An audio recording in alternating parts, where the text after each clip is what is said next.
All right, we're going to go ahead and get started. So thank you everyone for joining us.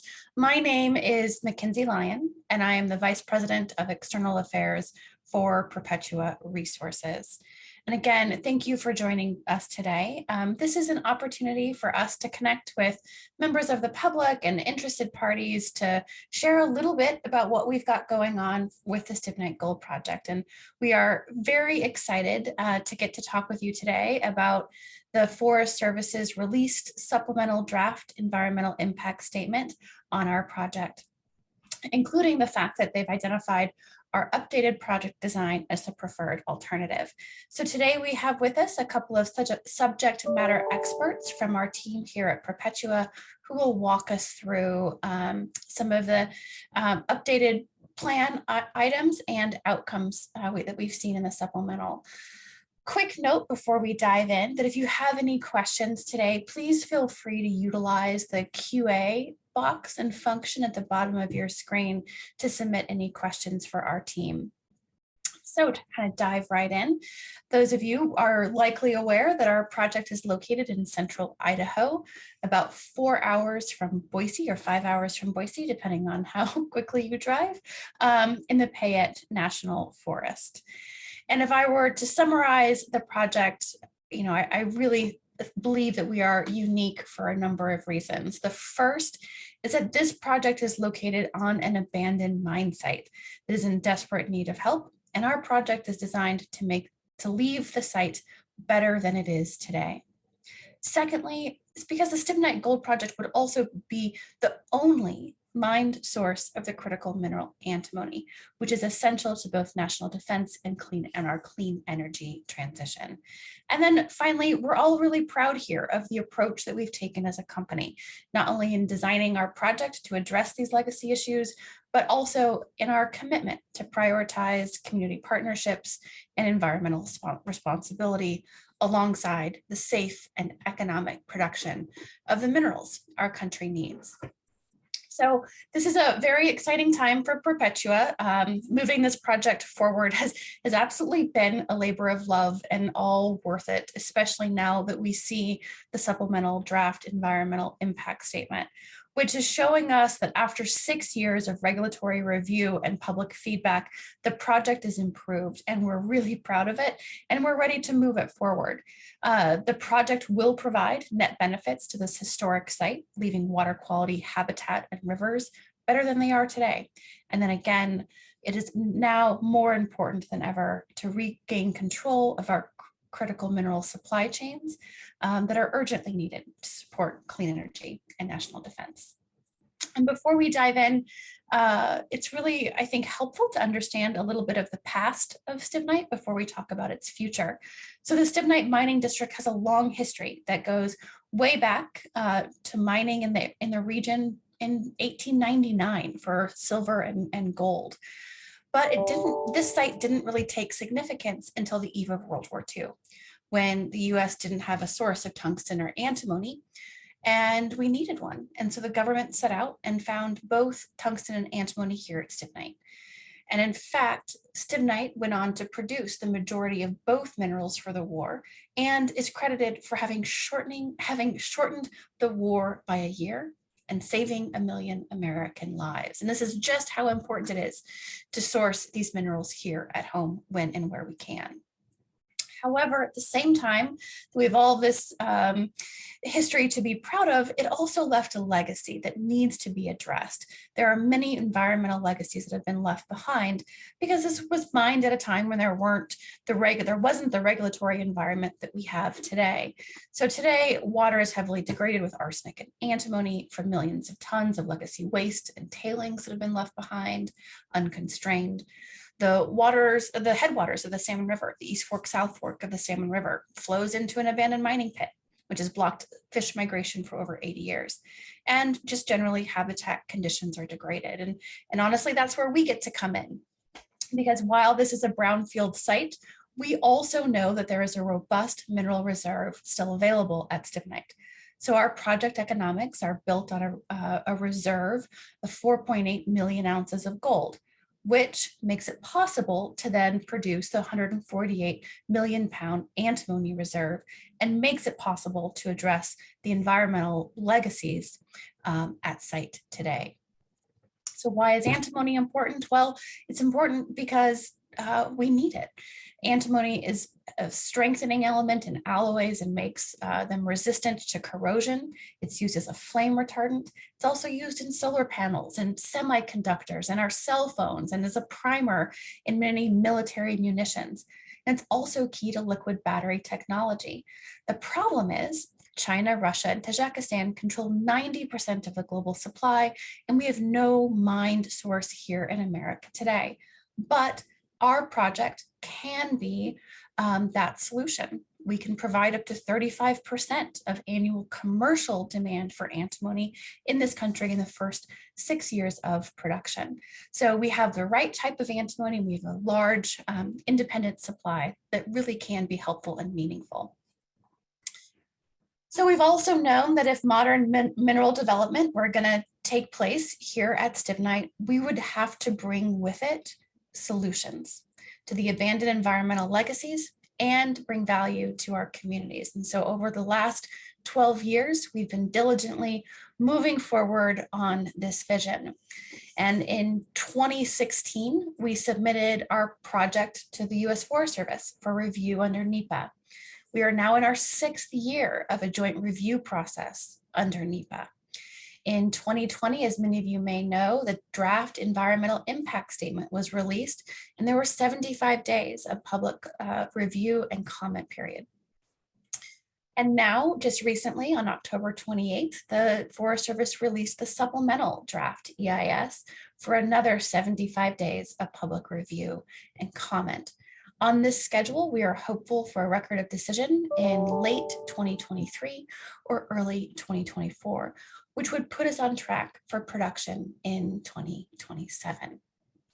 Now, we can honestly say that this process, this NEPA process, while long, it's been one guided with rigorous scientific review and public input and revision, and has overall improved the environmental and social aspects of our project along the way in this iterative process. So when we had that draft in 2020, Alternative 2 was our preferred project design at that time. We've now made changes to that project design, all aimed at how can we improve water quality, how can we reduce water temperature, and how can we reduce the project footprint. Those project changes are now included in the supplemental draft DIS in the modified mine plan. And our proposed plan also includes accessing the site via Burnt Log Road, which is the route that we've always identified as the best route to get to site.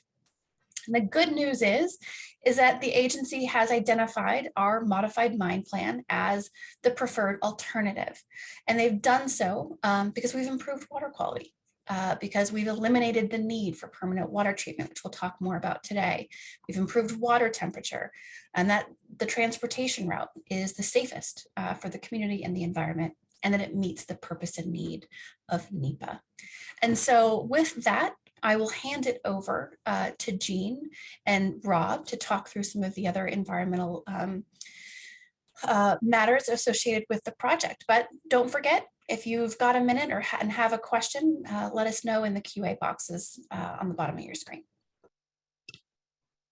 Yeah, thanks, Mackenzie. I'm Gene Bosley, a senior engineer at Perpetua Resources, and led the designs for the tunnel and stream restoration tailings facility, among other things. And next slide up, I'll talk briefly about the tunnel before I hand off to Rob for the rest of the restoration work, because he, of course, is the expert on the topic. But first off, let's, before I go into what the tunnel will do, let's talk about what's going on at Yellow Pine Pit right now. As Mackenzie said, you know, the East Fork South Fork flows through that pit. That has been going on since about 1955, when the site was abandoned after the war years.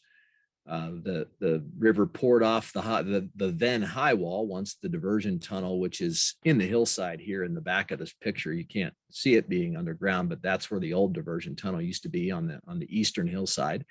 When that was abandoned, the river poured into the pit. over a high wall. Those high walls are quite steep. The remaining waterfalls eroded back a little, but is still 25% or so of a pretty rugged boulder cascade that really no fish of any sort, salmon and steelhead included, can really ascend that. And of course, any juveniles descending it in their out migrations might not have a great time of it either, as far as getting beat up going down the waterfall. So that's the state of things right now. Is we've got a pit lake that's middle 35 feet deep, average about 20. The river flows into it. Nothing really gets past that delta that you see on the lower right. And that's been the case since, again, 1938. There was a diversion, then a tunnel in 42 and 43. And then again, the river poured in, in 55 when the place was abandoned. So we're going on 85 years since migratory fish have been able to get past this point to access all this habitat upstream.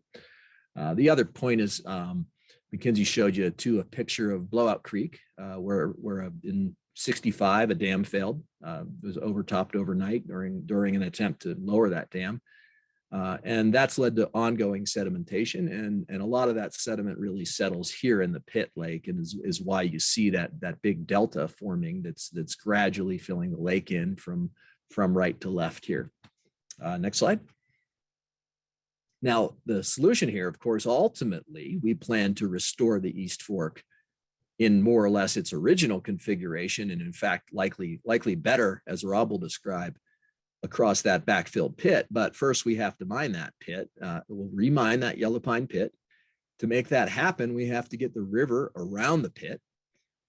We will actually go around. This is inverted from the previous picture. We're actually looking upstream here in this image to the right. So we'll go around the pit on the west side, thereby connecting the East Fork to East Fork, versus previously the old tunnel connected the East Fork to Sugar Creek, with probably some geomorphic issues in Sugar Creek as a result, 80 years ago. But here our plan is go around the more correct side, connect the same river to the same river, and in so doing, incorporate a fishway into that design. So we'll have about a 15-foot wide tunnel that will have a weir pool fishway, which is just, you see it on the bottom right inset. You'll just have a partition wall to provide an access way for maintenance and cleaning and observation. And you'll have a fishway that's elevated above the floor of the tunnel and controlled by just concrete weir walls every 22 to 66 feet, depending on the gradient. And what that provides us here is good control over the flow range in the fishway, owing to how the headworks is configured, which is the left-hand bottom image. And so we keep despite that we're around a river, we keep a pretty low flow range, a pretty low variability in the flow range within this fishway. And we also control velocities quite well. Essentially, every pool is a resting pool here. And every weir has a velocity that's right about where the bull trout can swim through without a problem. And it's far below the swimming ability of a Chinook salmon or a steelhead. So really none of those three key species are going to have any difficulty with the hydraulics in this fishway. And what that gets us is right about the first year of full-scale mining, we then provide access to many miles of upstream habitat that has been inaccessible for, again, over 80 years. And next. And here's Rob will go through what gets accessed after that, as Thanks, well Gene. as our restoration plans. Yeah, thanks, Gene. So real quickly, I'm Rob Richardson. I am a consultant working for Rio Applied Science and Engineering. We've been on this project since 2017, helping with the stream channel design, as Gene mentioned, as well as evaluating stream function throughout the life of the mine. But Gene mentioned the tunnel opening up access. Well, what does that open access to? There's a lot of different ways to look at that. There's about 40 miles of perennial stream upstream of the yellow pine pit barrier as it exists today, but not all of that's suitable for different species and life stages of fish. So to illustrate bull trout and Chinook salmon, you can see, we're increasing bull trout habitat for critical habitat by about 8.7 miles, and then Chinook critical habitat by about 12.6. So again, there's different ways to look at that if you want to look at the spawning adults or critical habitat or juvenile habitat, but This is how it's broken up for the slide. Regardless, volitional passage at the Yellow Pine Pit barrier will open up access for all of these migratory fish that's been blocked for a long time. Next slide, please. So another way to look at this is, it's kind of the same orientation here. The barrier is currently at about the top of the map there. There's a large portion of the East Fork and the South Fork of the Salmon River that is really has not been historically impacted very much, and is not really proposed to have direct impacts aside from a couple of road crossings and the worker housing facility. So generally speaking, the stream is relatively intact, cold water, good habitat, and that's off to the right there. So all of that's readily available right now if access were provided. Meanwhile, the remaining portion of Meadow Creek and the East Fork downstream of there has been historically impacted and then would be impacted by this project. So we're proposing, of course, to restore those portions of the stream that would be moved into diversions around the proposed Stibnite Gold project, and then reconstruct those portions of stream over the facilities when they're completed. Those are illustrated by the red shading and represents about 2/3 of the improved, restored, and enhanced streams. The enhancement is the yellow area. Those are portions of the stream that aren't proposed to be directly impacted by the Stibnite Gold project, but have historically been impacted by past mining. And so we're proposing to install large woody debris, pools, boulder clusters, plant riparian vegetation, and the like to improve all of that. So combined, that's about 12.8 miles of restored and enhanced perennial streams. Additionally, there are a number of non-perennial streams that will be restoring that represents about 5.2 miles.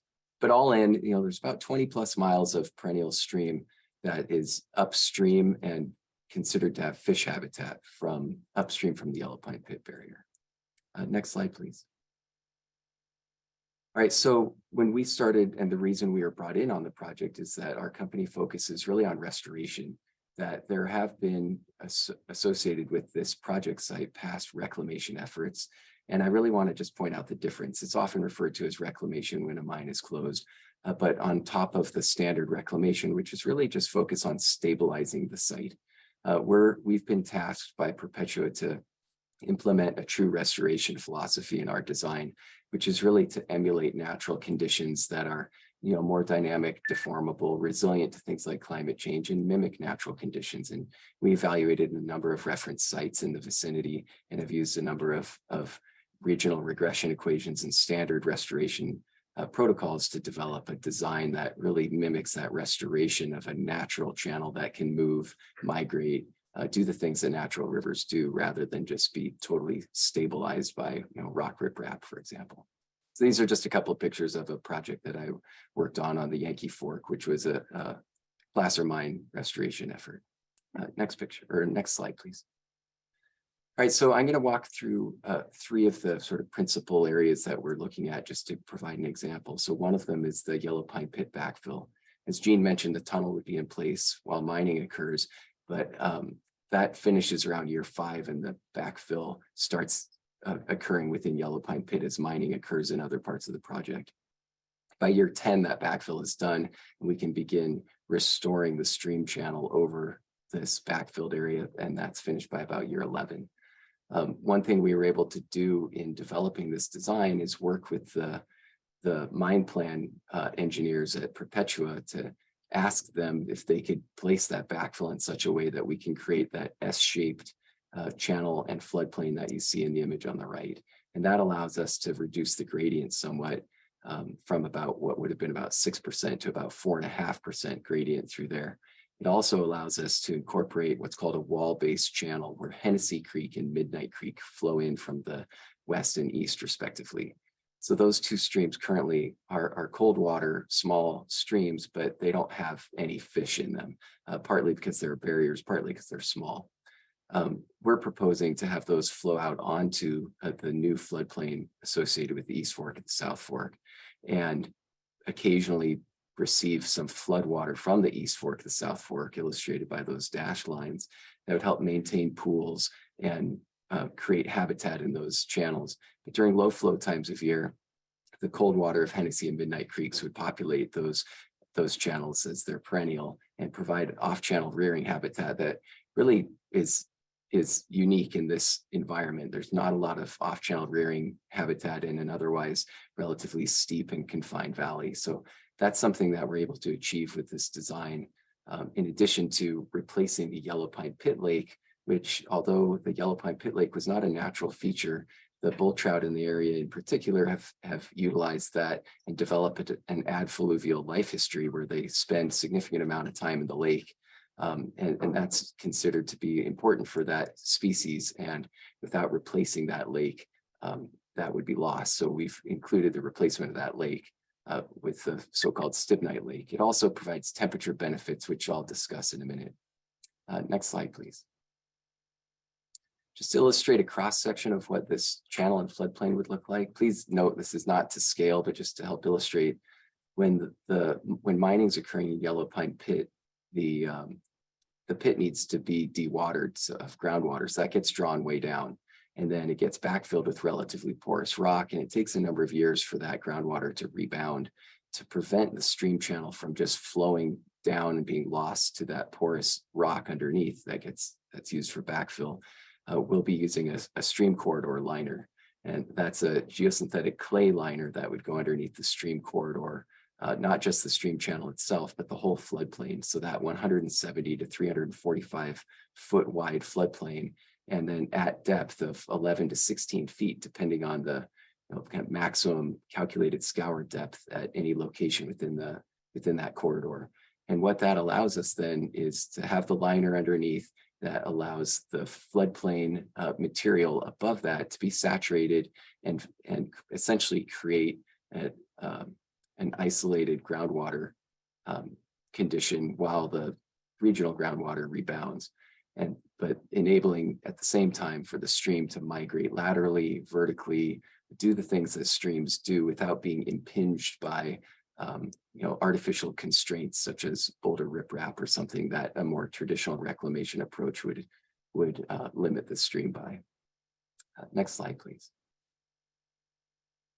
Here's an artist rendering of what that would look like. We're looking roughly downstream. You can see the backfilled yellow pine pit. There are portions of the high wall proposed to remain. You see that on east and west sides, the left and right as we're looking at this. And then you can see there's portions of the backfill will be elevated above the stream corridor and floodplain. And those would be upland features planted with appropriate upland vegetation. The floodplain itself then would be planted with appropriate riparian vegetation, including trees and the like, to improve shade over time. Of course, it does take a number of years for that to grow, and there are some shade implications associated with it, but this is a rendering of essentially what that would look like. Next slide, please. The picture on the right, by the way, in this image is the upper East Fork at the South Fork above the project site, just to illustrate some of what the habitat looks like up there that's been blocked for the last 80 plus years. So by providing passage and the outcomes of the restoration at the associated with the project opens up those 20 plus miles of habitat, again, depending on which fish species and life stage you're considering. It also, one thing we've been challenged to do is to try to restore the site after the project to a condition better than it is in today. We use 17 different watershed condition indicators to evaluate how the conditions at the site change relative to baseline over the course of the life of the mine and into the future as vegetation begins to grow. As part of the original mine plan, our efforts resulted in an estimated 6% improvement relative to baseline after closure. And as a result of the changes we've made in the Mod Pro 2 that are illustrated in the supplemental draft EIS by reducing temperatures, improving some other habitat and water quality components, we've been able to improve that net increase from 6% to 9.5%, while also adding that adfluvial bull trout habitat in Stibnite Lake. And then overall, like I mentioned, ending up with that net functional quality improvement. Next slide. So again, 20 miles of perennial habitat for fish. That includes all fish, but it depends again which species and life stage you're considering as to how much of that would be utilized by which of those species and life stages, and improve functional quality and quantity. That 6 to 9% increase. Part of that is associated with an improvement in temperature, as I mentioned. If you look at the outputs of the temperature modeling at the downstream end of the project where the East Fork meets the Sugar Creek, we've improved the temperature from the previous mine plan by 5 degrees C at Sugar Creek. A big reason for that was the addition of Stibnite Lake, which I'll go into in a few slides when I talk about temperature. Some of that was also associated with improved shading and large woody debris associated with larger trees. More and larger trees proposed to be planted along the banks of the channel. And then, as mentioned above, the improved habitat for fluvial bull trout. Next. All right, so let's go through the next couple of sites. Gene mentioned Blowout Creek as it was a dam failure. There was a hydrologic dam that was roughly behind the bottom of that B in Blowout Creek in the image there. This was a natural meadow upstream of it was essentially blocked by a lateral glacial moraine, but then that was augmented by this hydroelectric dam that ultimately failed and destabilized that glacial moraine. And that's what you can see in this image is that large cut has been unstable ever since and contributes large amounts of all different sizes of sediment, but especially fine sediment to the system, and has been identified by the Forest Service as the single largest source of fine sediment to the entire East Fork of the South Fork of the Salmon River. Next slide. So we're proposing to fix that. What's happened now is there are two problems from that failure of the dam. One is the sediment issue, as I mentioned, but the other is the meadow upstream is now incised by about 12 to 16 feet. So to address the erosion of that steep cut, we're proposing a rock drain, essentially fill the bottom of that channel, weight the toe of the slope with rock, and the stream would flow for a number of years. The low flow stream would flow through that rock, allowing time for, and of course there'd be planting and other best management practices.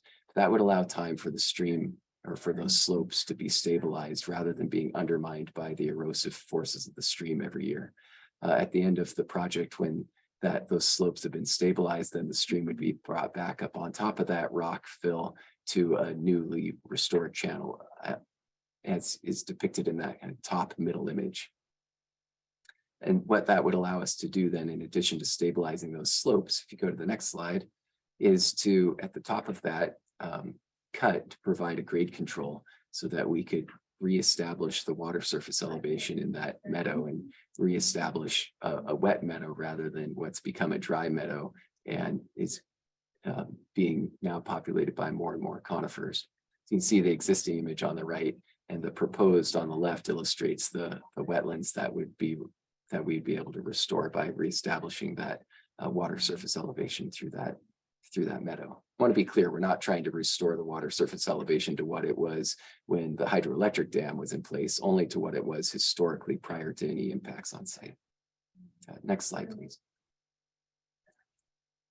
This is an artist's rendering of what that would look like. Gene, did you have something you wanted to add? Yeah, I did. I just wanted to add that, folks ask, oh, well, why the rock drain? Why not just straight up restore it? And the reason is simply that gully is quite narrow. The side slopes are 2 to 1. They toe out directly into the creek, and the creek has a longitudinal grade of 16 or 18% for quite some distance. It's 13% overall, but most of it's, again, quite steeper. There's no safe equipment access to work at the elevation the river is presently at there. But once one fills it in, that solves your construction water management as well as give you some room to work with. There's simply no feasible way to do it really any other way. Yeah, thanks for adding that, Gene. It does greatly simplify the construction. It reduces the impacts for needing to cut in a new road through some other means. And it also provides accommodation space for any sediment that does unravel off that hill slope rather than it going directly in the stream. It would land then on that fill pad, and ultimately the stream would occupy the center of that. Thanks for that addition. If you can go to the next slide. All right, the last area I want to talk about then is Meadow Creek. So you can kind of see this broad angle image on the left. It's a little bit warped because it's a panoramic shot, but look, the right side of that is looking to the north and downstream, down to the confluence of the East Fork, the South Fork, Salmon River, and further downstream. To the left is where Meadow Creek is flowing from left to right. And you can see the soda or the spent ore disposal area, the old heap leach pads, former mill site. There's a lot of impacts to this site. And so part of the project, of course, would be to install or excavate a new pit in this area, and also place the tailings storage facility. Go to the next slide. Start talking about what that's going to look like. So reorient ourselves a little bit. You'll notice north is to the right here.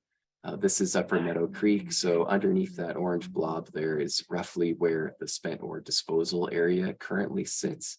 That orange blob is the tailings buttress, and the pink, it represents the actual tailings storage facility. So our goal here is, after the buttress and the tailings are placed, the tailings take several years to consolidate. They consolidate in a concave shape that essentially allows for the lowest portion to be in the middle. Therefore, we've designed a stream channel flowing back down the middle of that feature, but it's now relatively low gradient. Those tailings beach at somewhere shy of 1% gradient. So we'll have a low gradient, sinuous meadow-like stream that we're working to emulate. And we have a really good example of a similar type stream, just one drainage over to the west in Reardon Creek. Reardon Creek was dammed by about a 300-foot tall landslide at the end of the last ice age and created Reardon Lake and a large meadow upstream. So this is relatively comparable, where we have a large feature that's effectively damming this valley, and it's been filled now with tailings, and we're restoring the stream over the top of that. You'll notice at the upstream end of each of our little stream tributaries, we're allowing for accommodation space for alluvial fans to form as you go from a narrow, confined, steep valley to one that's unconfined and not steep. And then the light green represents the floodplain. So similar to the East Fork restored over the Yellow Pine Pit, we're providing a broad floodplain, allowing for both flooding and channel migration, avulsion, side channels, off channel habitat, all those things that streams naturally do.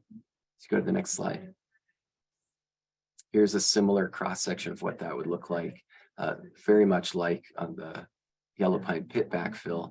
In this case, we're laying the streamliner over the tailings facility itself. And so the purpose here is not so much to prevent the stream from infiltrating into porous rock as much as it is to separate the stream channel from contact with any potential tailings.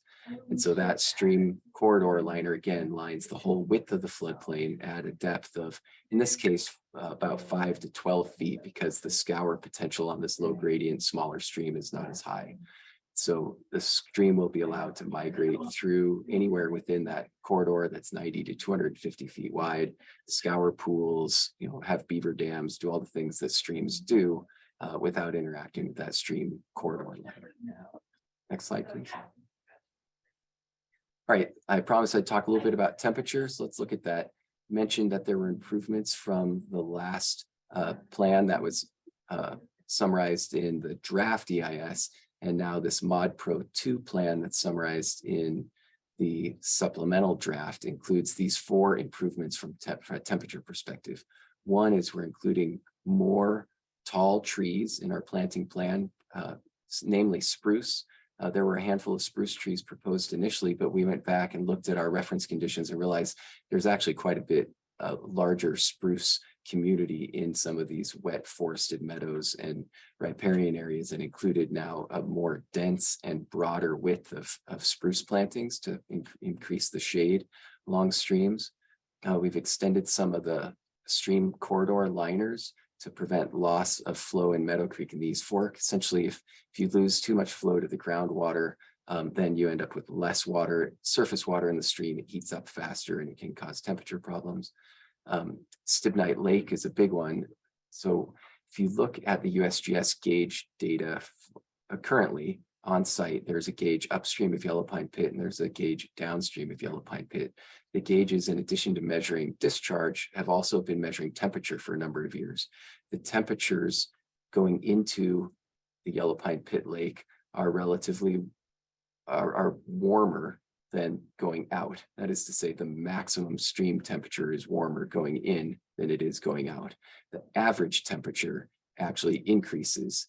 And so I'll show you this on the next slide, but I want to, it's a point that's somewhat counterintuitive for people because this is a small lake. It essentially fills, it only takes about 3 days for the whole lake, even at very low summer flows, to completely fill and recycle.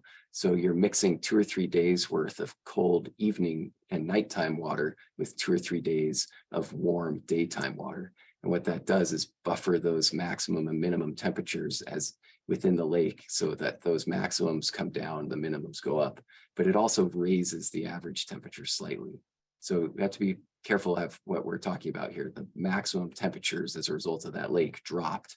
And so when we initially put together our stream design, we excluded that lake because it wasn't a natural feature. We wanted to replace it with the natural stream, but the temperature modeling was showing us that we couldn't get the temperatures back down to baseline. Even if we, under a hypothetical scenario, shaded 100% of the stream upstream of that point, we still couldn't get the temperatures, the maximum temperatures down to match baseline. As soon as we added in a lake that has that temperature buffering characteristic, we were able to not only match, but in many cases, better the temperature conditions relative to baseline. And then lastly, low flow pipes. In the diversion around Meadow Creek, that's a relatively small volume of water and the diversion is not shaded. And so that was heating up the water quite a lot before it went back into the stream channel. And now we're proposing to place the low flow during those summer times when the temperatures are high within pipes that are essentially buried underneath those diversion channels. So that allows those low flow diversions and the water within them to be continuously shaded during the summer. Next slide. This is just an illustration of what that would look like, the improved planting plan illustrating the larger spruce trees along the margins for a greater width. Next slide. This is again illustrating the lake, Stibnite Lake, and what the addition of that lake provides us. Why don't we move ahead? I want to find this one. Thank you. Okay, this is kind of a busy slide, so I want to spend a little bit of time on it. Just working from top to bottom. As I mentioned before, the mine plan previously had about a 14 degrees C temperature at the maximum temperature at the confluence of Sugar Creek. This revised Mod Pro 2 plan that you'll see, or sorry, the previous plan was 19 C. The Mod Pro 2 plan that you'll see in the supplemental draft has lowered that to 14 C. So about a 5 C decrease at the downstream end of the project. If we look at the two graphs now, the left one you'll see is the maximum summer temperature. The right one is the average summer temperature. So let's focus on the left one at first. This is the Meadow Creek flow path. So the left-hand side of the graphic is the upper part of the project area within Meadow Creek. And as you move your way to the right, you're going downstream, and the far right side of that is where the confluence with Sugar Creek. You'll notice there are some demarcations at the top that represent abbreviations for different tributaries coming in. Now, each of the lines there represents different times of the mine plan. The dashed line, the dark dashed line, is the no action alternative. So that's essentially baseline. So you'll see starting at the left, that dashed line starts off around maybe 13 degrees C, 14 degrees C, and starts climbing. It drops down a little bit, then it starts going up a lot. And that's where it goes around the soda, that spent ore disposal area. That's an area that really doesn't have any riparian vegetation providing shade. The East Fork of Meadow Creek, or Blowout Creek, flows in right about in the middle. And then the East Fork, the South Fork Salmon River confluence occurs, and you'll see that dashed line drops way down. That's the cooling effect of adding a bunch of cold water from the East Fork, which is colder than Meadow Creek. And it moves along, it increases its temperature a little bit, and then it hits the Yellow Pine Pit Lake. You'll notice the maximum temperature drops way down to around, is that back down below now, even the headwater temperatures. And that's that effect that I said, you can see this in the existing USGS gauge data, and that's what we're trying to emulate with the Stibnite Lake. If you look on the graph to the right, you'll notice that the temperatures do the opposite when you hit Yellow Pine Pit Lake, because now we're talking about averages. So again, the average temperature goes up slightly at Yellow Pine Pit Lake, but the maximum temperatures drop. And then if you look at the magenta line on the left graphic, you'll see at Yellow Pine Pit Lake, that magenta line does not cool because that's the period of time when the tunnel's in operation and there is no lake. And so that buffering effect is not in place there. But you'll notice the magenta line is significantly cooler in the upper reaches because those low flow pipes are in place, shading all of that Meadow Creek section that's being diverted around the tailings facility. So while that area is inaccessible from a habitat perspective, it's cooling water and improving conditions to those areas that are accessible downstream. And then once restoration occurs on Meadow Creek, you see that light green line where the highest temperatures are. That's that low gradient channel with very young vegetation that isn't providing shade yet. So it's quite warm. But I do want to point out that that's the only area where temperatures really increase throughout the entire project is on top of Meadow Creek.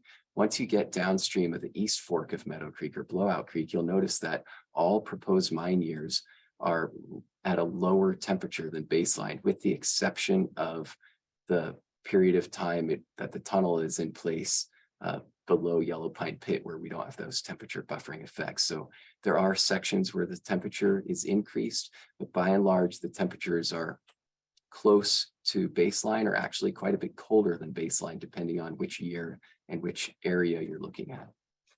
Okay, sorry, that was a long slide, but it's important to point out. Next slide, please. So what are the outcomes of all of that? You know, essentially, as I mentioned, we're reducing compared to the prior mine plan, the temperatures by maximum summer temperatures are being reduced by 5 degrees C at Sugar Creek confluence. That was something that was harped upon by numerous commenters in the draft EIS, is that the temperatures were too high. So we put a lot of effort into understanding why that was and addressing that in this next iteration of the design. In part by adding wood, and not only does that wood increase shade, it improves the potential for large woody degree recruitment. As you can see on the image on the right, which is actually Reardon Creek, that area that I mentioned that we used as a reference for Upper Meadow Creek. And then also adding the lake in addition to buffering temperature provides that adfluvial bull trout habitat. Next. Turn it back over to Gene, I believe, for water quality. Thanks. Thank you, Rob. We can move the next slide. This slide being just a couple of our site guys taking water samples. So water quality today is where we'll start. Before we can talk about improvements, let's talk about how we got here and where we are now. This image to the left is some of the same features that Rob talked about. Those Bradley tailings in the background of that image are mill tailings from the Bradley Mining Company era. That would be, World War II and thereabouts. At that time, Meadow Creek was diverted over to the south side of the valley, not in the diversion that exists today, but in one close to its position. All that area near where our future Hanger Flats pit will be includes an area called Smelter Flats, which you see here in the foreground, and that was where Bradley did their milling and smelting and producing those tailings that ended up further up the valley, as well as in a few small deposits really spread all up and down the site, some of which exist today. So, Meadow Creek Valley has seen a lot of legacy activity. And then later on in the heap leach era, 70s through the 90s, that same valley, a little bit off frame of this picture, saw heap leaching going on, as well as the associated ponds. And of course, the pads remain there today. The on-off pads, they were called, were loaded with ore, leached, and then offloaded. And that offloaded ore was brought up and put in what we know as soda, which is sitting on top of that same deposit of Bradley tailings that you see here in the image to the left. And Rob had a slide earlier that actually was a photo taken during the emplacement of that soda facility. And so what that gives us here is, soda is 6 million tons of spent heap leach ore that was leached, and of course, because it was leached with cyanide, it was treated with lime, so it's neutral, not acid generating by any means, nor would it be anyway geologically, but it's neutral. It's very good at leaching arsenic and antimony. Those are neutral metal leaching metals, as opposed to some of the things you see come out of an acid situation. So you've got the soda, 6 million tons, sitting on top of 3 million tons of Bradley tailings. alongside which flows the soda ditch, which is a big riprap ditch that has its own issues with water temperature that Rob covered. Downstream of that, dead center and where future Hanger Flats pit will be, is the old Hecla heap leach pad. That pad's got leach ore sitting on it now. It's about 1.5 million tons. And then downstream of that were what's known as the on-off pads, the pads that where the ore was leached that was then offloaded and placed in soda further up the valley. And so with all those features there, plus what's still left and buried of the old smelter facility, much of that was removed or burned in wildfire, but some of it remains. All those features lead us to see that, you look upstream of soda, just look at the heat map here, look at the arsenic levels, you don't have any upstream of soda. But as you work your way past soda and then onward past the Hecla heap and the on-off pads, you just see the arsenic creep up in surface water. And the story with antimony is similar, but we usually talk arsenic just to keep things simple. Antimony's, again, broadly the same, though some spots are more hot for one metal or the other. So what you see is gradually increasing arsenic as you go down Meadow Creek. You see it get a little better when the East Fork comes in, because just like with water temperature, the East Fork's very cold. Well, the East Fork above Meadow Creek is also relatively unimpacted from mining and is relatively free of naturally mineralized areas. There are some, but not at the scale that exists along Meadow Creek and the East Fork downstream of Meadow Creek. So then you see things really light up to at Garnet Creek. You see some bright colors where Garnet Pit is. It's a legacy pit up there on the hill to the east. But that volume is low, so you don't see a dramatic effect in the main river. And then you truck on north and you head towards the Yellow Pine Pit, where there is a lot of legacy activities, a lot of legacy impacts of dumps, as well as the pit itself. And of course, a large still there ore body that contains a lot of metals that's sitting there in the groundwater. And so you see the arsenic levels really heat up once you get down there. And then a little further down, you see Sugar Creek come in. Sugar Creek is lower in arsenic, but if you mapped mercury, you'd see Sugar Creek's where the mercury comes from. And that's all offsite. That's, we on our side of the hill don't really have a mercury issue. We have arsenic and antimony. Mercury is really from Sugar Creek over there. But this map's arsenic. So what you see there is a slight dilution where Sugar Creek comes in, but not a lot. Because Sugar Creek, again, has some of its own because there is historic mining up there. Next slide. So first off, right? So that's where we are. Here's where we are here. Again, on the left, this is soda. The big ditch is the linear feature on the right-hand side of that left frame.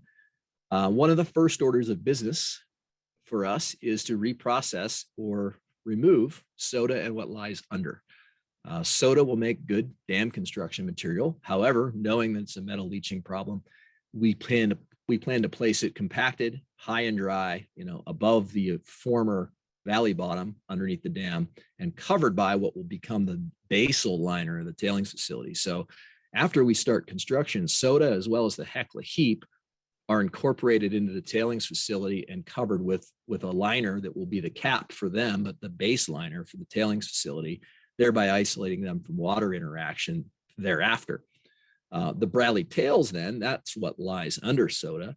Well, those still have recoverable metal in them, and they're not good construction material. They're 200 micron sand.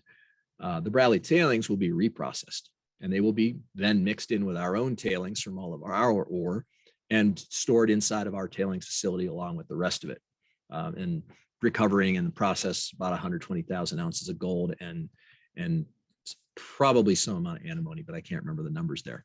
Next slide, please.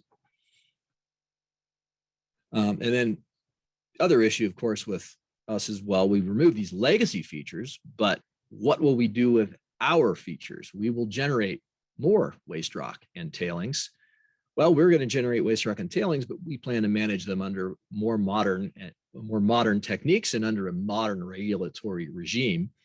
So where that gets us to is we will treat our water such as we can't use it, but we plan to use it where we can. We will prioritize using our contact water, and that includes dewatering. We'll prioritize diverting clean water. We don't allow clean water to run into facilities. Now, one can't prevent rain and snow, but you can prevent your surface water from running in. And you see these all the light blue lines on this figure to the right are clean water diversion. So uphill and up gradient of all the major mine features, we have a clean water diversion channel. In some cases, also a pipe for water temperature purposes. And that keeps that clean water clean and out of mine features. The water inside the mine features, the tailings facilities case, well, that's processed water. That simply gets recycled for ore processing until later on in closure. It's not until closure that we treat that. But the open pits, the waste rock facilities, we collect all that water. We manage that water by storing it in contact water ponds. When we have a site-wide water excess, that water will be treated along with excess dewatering water for discharge, and that will be treated to pretty much drinking water standards, depending on which constituent you want to talk about. But that water will be treated when there's an excess. When there isn't an excess, when there's a deficit, well, we have it in a pond anyway, or it's in a pipe anyway in the case of dewatering. We'll use it in ore processing to save us having to treat and discharge it, and to keep us from having to pump the water out of the river instead, which is what we'd otherwise need to do. And all these things are pretty well confirmed to work even out, in the out tails of the distribution out beyond 120-year frequency type events. So we have a pretty robust management plan here for all the contact water and an ability to treat what we have as excess. Some of how we got there, aside from applying modern techniques for water treatment, water management, is that, this mine plan change that we did, going from Pro to Mod Pro to Mod Pro 2/MMP. Excuse me. What we did there was, in eliminating the fiddle waste rock facility, we cut out 168 exposed acres. Well, those acres were exposed and open for the first several years of mining, starting from the first year and then growing to the full acreage in a few years. At the same time, formerly, the Yellow Pine Pit was open to full footprint, and we were getting started with the Hanger Flats Pit, which was then much larger. What we've done now with the Hanger Flats Pit being much smaller, we're only in the alluvial part of the Hanger Flats Pit. We're in and out at 18 months. Fiddle is gone. And now Hanger Flats doesn't overlap very long with peak Yellow Pine Pit footprint. And so what we've done there is we've shrunk footprints and we've minimized the amount of simultaneous exposure of a given amount of acreage. And it really cuts down on the amount of water we have to handle. All else equal, less exposed acreage is less water management and more likelihood that we'll just use it instead of having to deal with treating for discharge. And that's where we landed there. And where we also then landed largely because of Fiddle and our ability to backfill the entirety of Hanger Flats and not have a lake, is we ended up with a lot shorter duration and a lot less volume of water to manage at closure. And we don't have long-term water treatment anymore. We really just have to deal with it until the tailings consolidate completely. Next slide, please. And this is what that looks like. So where we are with the tailings and why this looks like the graph differently than the graph you've seen earlier in the SDEIS is, in doing the modeling, what we realized is, we've got the hot arsenic cure circuit that really does stabilize arsenic quite well in the tailings. But what we saw from modeling and humidity cells is in the out years, once you've got rid of that consolidation water, the tailing solids can still leach a little bit. Now, the water that was affected by that leaching will not meet water quality standards for discharge. But if discharge would not result in an increase above standards in Meadow Creek, because it is a tiny volume though it may be, and only in summer of some dry years, it's not dischargeable because it's off a mine feature and is a point source. So the quickest way and simplest and straightforward and reliable way to do that is just go to a full cap and cover on the tailings facility. We had previously only had geosynthetic underneath the stream corridors for obvious reasons.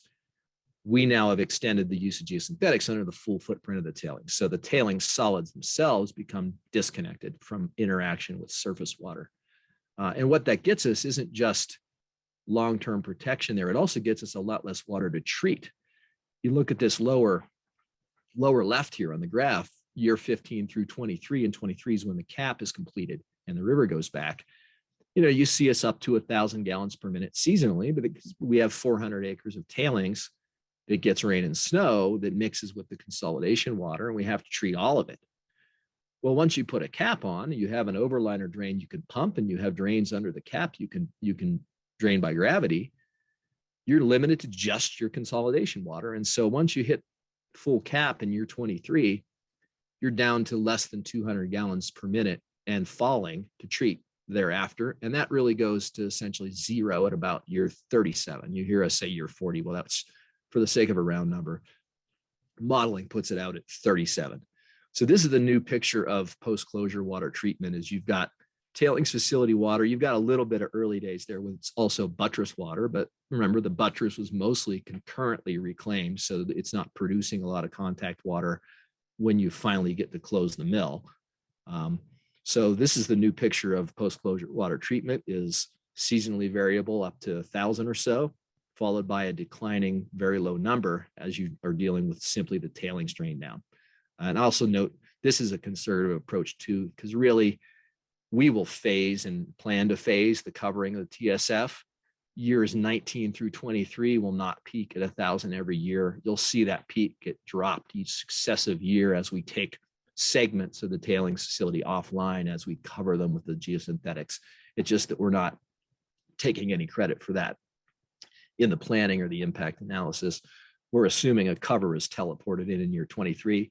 Really, that cover starts at about year 19 or so. Next slide.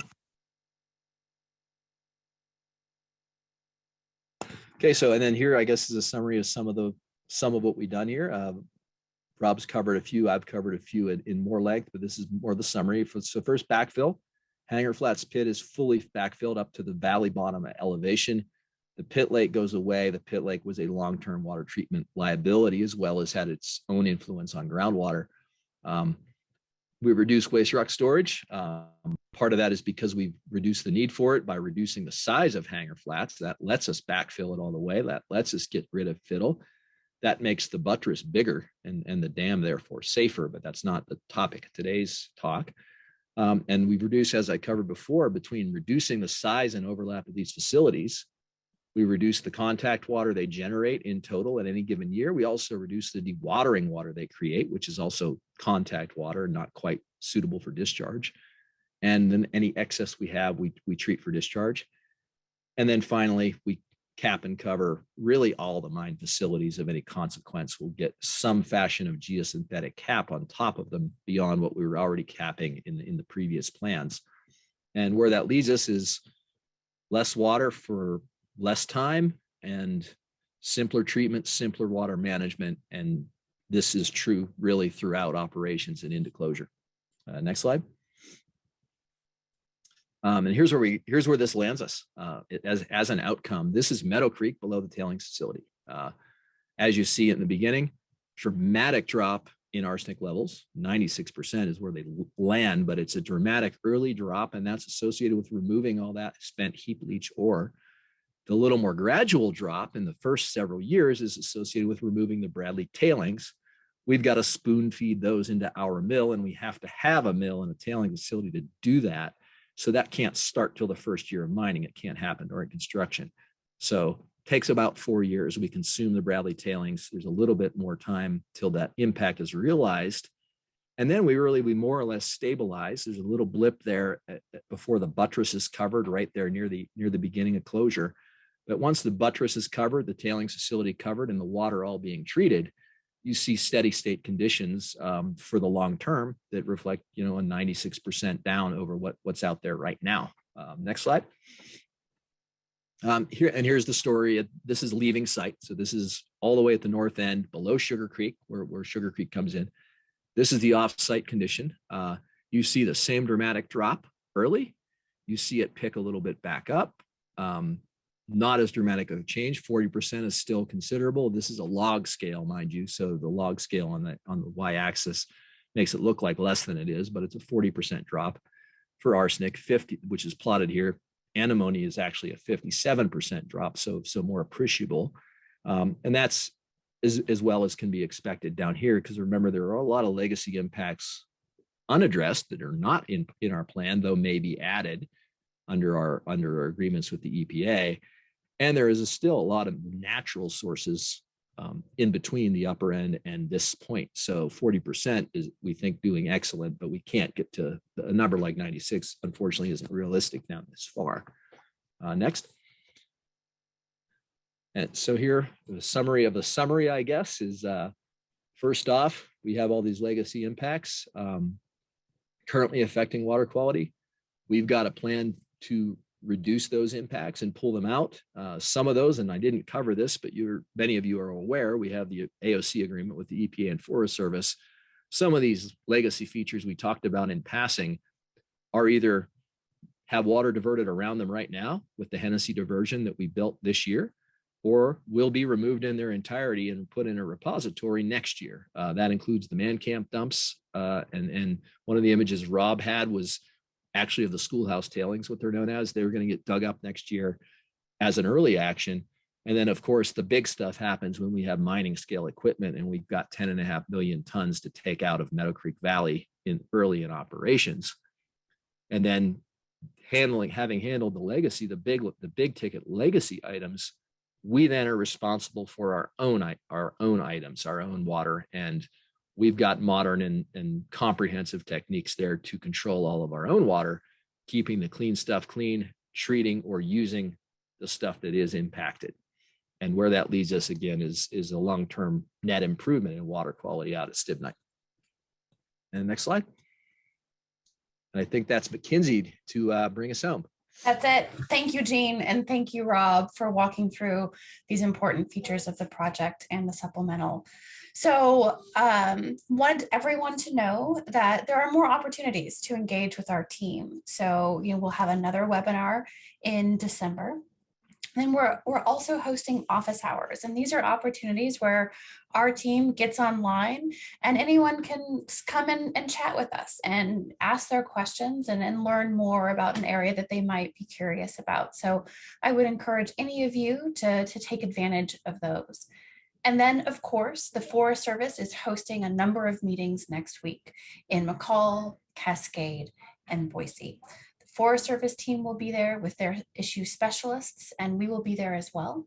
So if you have the opportunity to come by and partake in those meetings, we encourage you to do so. Next slide. But then also an important reminder that this is a public comment period, and every voice really does count. Your informed experience with the company, with the region, with mining, and all of the things that we've talked about today will help the forest inform their decision as they move forward towards the final environmental impact statement and a record of decision.